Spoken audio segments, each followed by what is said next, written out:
다음 문제. 자, 장난감 로켓을 이제 지표면에서 발사를 해요. 이렇게 6m/s로. 그래가지고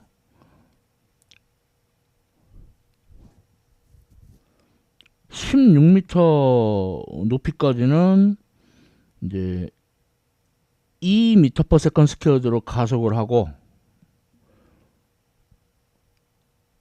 그럼 뭐 여기서 얼마의 속력에 도달했겠죠. 그래서 그 다음에는 더 올라가가지고 이렇게 시우 했다가 이제 도로 떨어질 텐데, 떨어지는 곳에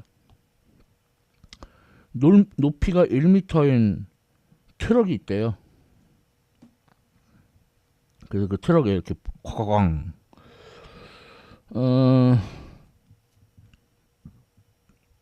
그랬을 때 요 로켓이 도달한 이 최대 높이 얘를 구하래요.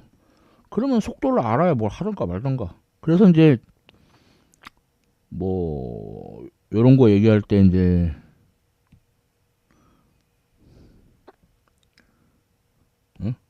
여기가 1번 구간, 그리고 이제 2번 구간, 3번 구간으로 나누긴 하는데, 사실은 나누기가, 하여튼 뭐 여기는 2번 구간, 여기는 3번 구간, 이렇게 나누자 이거죠. 사실 2번 구간하고 3번 구간은 중력과 속도만 작용하는, 사실은 어떻게 보면 동일한 구간이에요. 자, 아무튼 속력을 알아야 돼.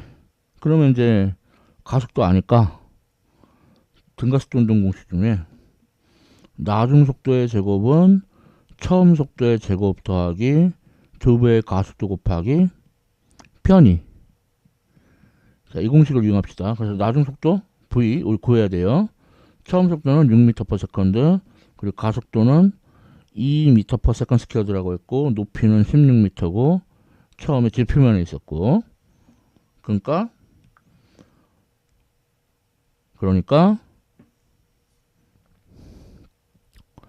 V제곱은 36 더하기 64, 100이네. 그러니까 V는 10m/s. 예, 여기가 10m/s예요. 자, 그 다음 이제 최대 높이를 Ymax라고 하면, 이거는 이제 공식 암기해서, 최대 높이 도달 공식은 처음 높이 플러스 2지분의 VYI의 제곱. 그러면 지금 처음 높이가 16m고 그때 속도가 10m/s 바로 앞에서 구했고, 그거 제곱. 중력과 속도는 10m/s/라 하자. 10m/s. 그러면은 16 더하기 5, 21m죠. 최대 높이 구했어요.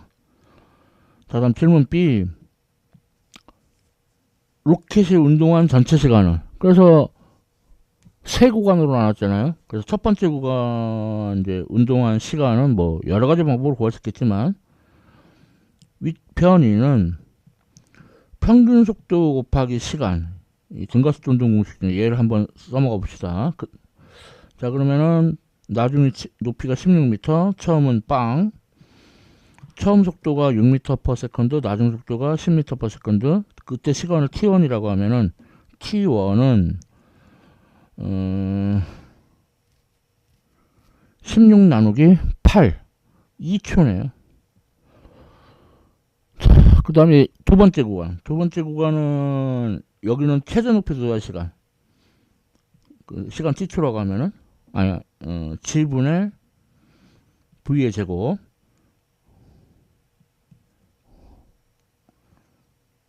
왜 제곱이야? g분의 vyI. 그러니까 그 최대 높이 도달 시간 공식을 암기해서 한번 써먹어 보자고요. 자, 그러면 t2는 중력과 속도 10m/s, 속도는 10m/s, 1초네요. 자, 다음 세 번째 구간. 세 번째 구간은 이제, 뭐 이것도 암기해서 쓰는 사람도 있지만, 뭐, h는 2분의 1 dt 제곱, 뭐, 그런 식으로. 그런데 이제, 위치가 시간에 대한 이차함수. 교재의 노테이션을 이용하자고요. 마이너스 2분의 1 dt 제곱. 그러면은 나중에 지면이 아니고 트럭 위로 떨어져요. 그러니까 트럭이 지면부터 1m 높이죠.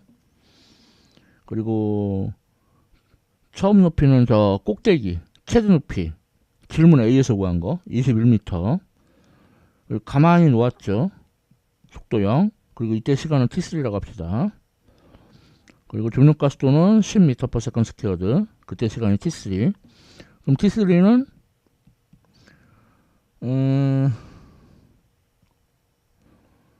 얘 제곱은 20 나누기 5, 4. 그러니까 t3는 2초네요. 그러면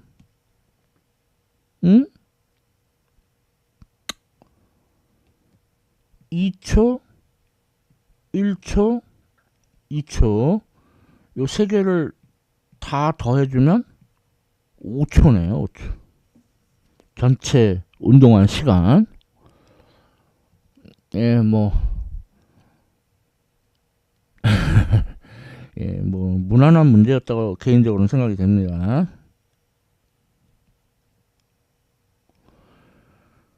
자, 다음 다섯 번째 문제. 웬 느닷없이 펭귄? 예, 펭귄에다가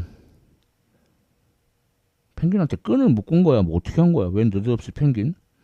그래가지고 여기다가 공을 매달아가지고 이 공이 이렇게 등속 원운동을 하는 거예요. 반지름은 라지 R, 속도는 V. 자, 그러면 힘은 그 줄을 따라서 장력 T가 작용하겠죠. 자, 그랬을 때 펭귄이 공에 대해 한 일은, 다시 말해서 장력이 한 일을 구하는 거예요. 그러면 이제 장력은 이제 위치에 대해 적분하면 되겠는데, 장력은 지름 방향이고 변이는 접선 방향이니까 서로 그 수직하죠? 그러니까 코사인 90도는 빵. 그래서 펭귄이 한 일이라고 그러는데 정확히 말하면 장력이 한 일. 이런 0입니다. 그런데 얘가 그 힘을 더 큰 힘을 가해가지고 그러면 어떻게 되는 거야? 얘가 이렇게 슬슬슬슬슬 이렇게 안으로 이렇게 더 들어오는 거죠. 그래서 최종적으로는 반지름이 라지 R에서 스몰 R로 바뀌었다 이거예요. 그동안 한 일을 구하래요. 그거는 이런 경우에는 변이가 지름 방향도 있죠. 그러니까 요게 어떻게 되냐면은 장력의 크기는 T, 그리고 그 지름을 향하니까 마이너스 R햇. R햇은 뭐냐면 지름에서 멀어지는 방향의 단위 벡터예요. 그러니까 지름으로 가까워지니까 마이너스 R햇.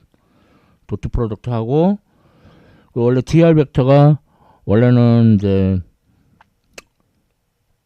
접선 성분하고 접선 성분만 있었는데 반지름이 줄어드니까 이제 지름 성분도 생긴 거예요. 그래서 t햇은 지름 방향의 단위 벡터입니다. 그 다음은 이제 배분 법칙을 써요. 그러면은 t햇 접선 방향의 단위 벡터하고 R의 지름 방향의 단위 벡터는 서로 수직하니까 얘네는 없어지죠. 자, 그러면은 마이너스 T dr인데 T가 이제 장력이고 그게 고심력이죠. 그러니까 M R분의 V제곱. 그래서 R에 대한 적분이 돼요. 처음에 라지 R이었고 나중에 스몰 R. 자, 그러면은 마이너스 MV제곱은 적분 바깥으로 나가고 R분의 1 적분하면 자연로그 ln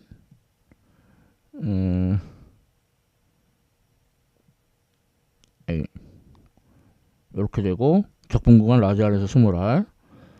자, 그러면은 마이너스 MV제곱 적분 상한 먼저 대입하고 그 다음 적분 하한 대입하고 로그의 뺄셈은 로그 안에 이렇게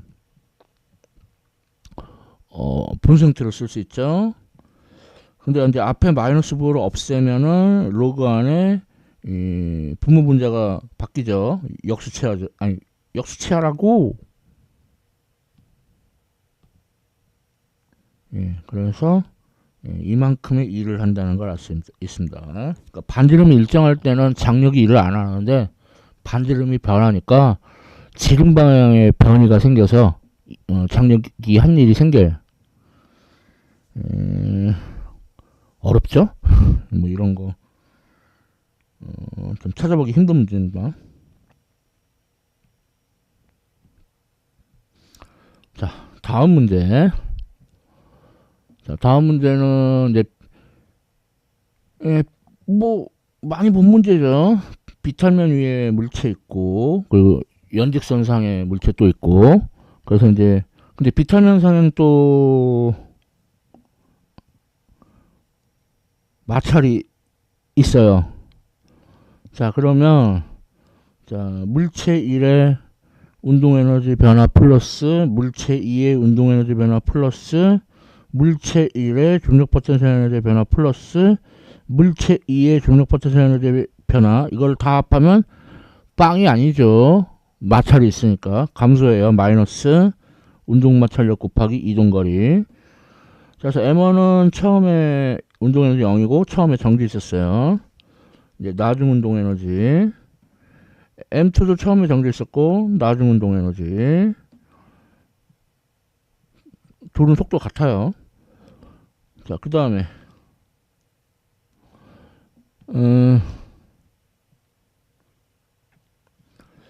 빗변을 따라서 D만큼 움직이면은 여기로는 D 사인 세타만큼 높이가 내려가죠. 그러니까 M1GG 사인 세타만큼 중력 포텐셜이 감소 마이너스. 근데 이게 M1이 비탈면을 따라 D만큼 내려갔으니까 M2는 그 연직으로 D만큼 올라가죠. 그래서 M2GG만큼 중력 포텐셜 에너지 증가. 그 다음에 운동 마찰력은 M1 운동 마찰력에서 곱하기 M1의 수직 강력이 M1G 코사인 세타. 거리는 또 마침 또 D네 똑같이. 자, 숫자 대입해 봅시다. 자, 그러면 2분의 1 M1이 8kg M2가 2kg 그리고 나중 속력이 3m/s래요. M1이 8kg 중력가속도 10m/s 스퀘어드 D는 3m 그리고 세타는 글에는 안 나와있고 30도 그러니까 사인 30도는 2분의 1이죠. M2 2kg 중력가속도 10m/s 스퀘어드 D가 3m 그다음 이제 운동마찰계에서 우리 구해야죠. M1 8kg 중력가속도 10m/s 스퀘어드 세타는 30도 코사인 30도니까 2분의 루트 3 D가 3m 복잡한 거. 자, 그러면은 5, 9, 45 얘는 120 얘는 60 이거는 얘는 마이너스 120 루트 3 뮤K 그러니까 얘가 얼마야? 마이너스 15. 자, 그러면은 뮤K는 120이 15 곱하기 8 아닌가? 그쵸? 그러니까 루트 3분의 8이에요. 유리화 하면은 아니 뭐래? 뭐래.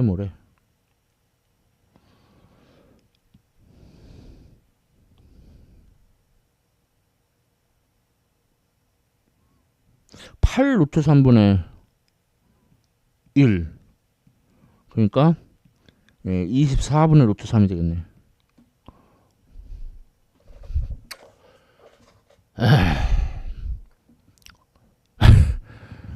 더 할 말 없다.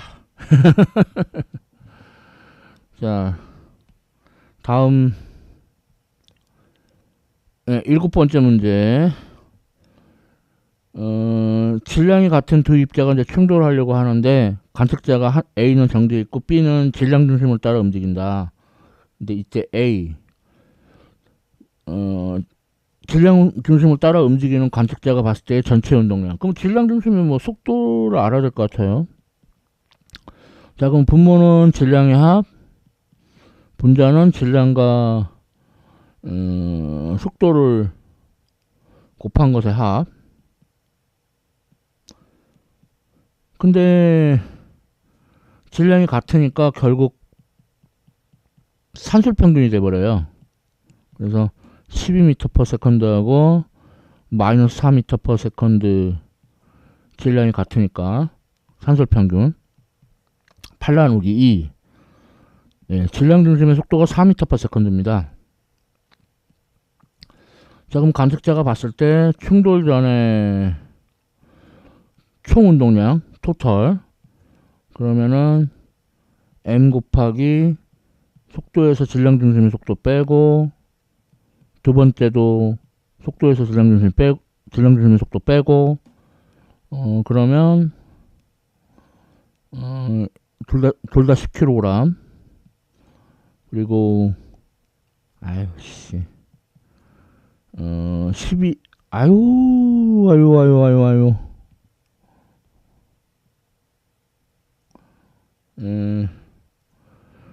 12m/s에서 질량 중심의 속도 4m/s 빼고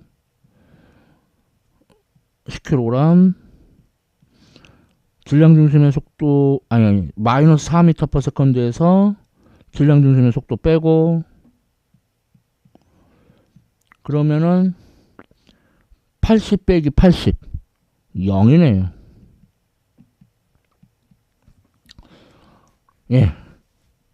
질량 중심에서 보면은 전체 운동량이 0이 돼요. 자, 그 다음에 질문 B. 충돌 후에 두 입자의 속도가 그러면은 또 못 참지. 구하라고 하진 않았지만 충돌 후 전체 운동량 계산해 보고 싶어요. 그러면은 10kg 통으로 질량 중심 B가 봤을 때 맞나? 맞죠? 맞아.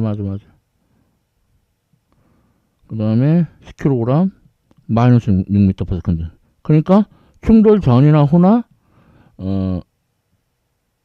전체 운동량이 똑같다는 걸 알 수 있죠.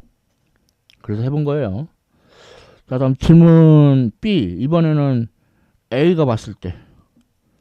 그럼 A가 봤을 때 지금 충돌 후라고 구하라고 했는데 사실 충돌 전하고 같아요. 그래서 충돌 전에 10kg 12m/s 10kg 마이너스 4m/s 그러면은 80 kg m/s. 충돌 후로 해보죠. 자, 질량 10kg 질량 중심에서 봤을 때 6m/s니까 질량 중심의 속도 4를 더해줘야죠. 그 다음에 얘도 질량 중심에서 봤을 때 마이너스 6m/s니까 얘도 또 4를 더해줘요. 자, 그러면은 100 빼기 20 80. 그래서 뭐 관측자 정지해 있는 관측자 A나 질량 중심을 따라 움직이는 관측자 B나 물론 총 운동량 값은 달라요. 하지만 충돌 전이나 충돌 후나 같다는 사실은 똑같죠.